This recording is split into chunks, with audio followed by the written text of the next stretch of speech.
So auscultations, there are two types. One is heart auscultation and one is lung auscultation.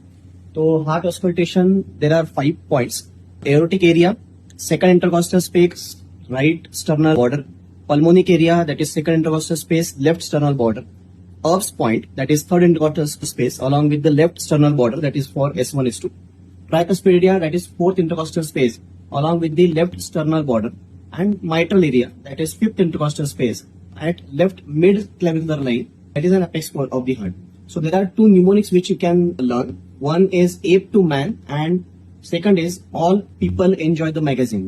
A for aortic, P for pulmonic, E for Erb's, T for tricuspid and M for mitral area.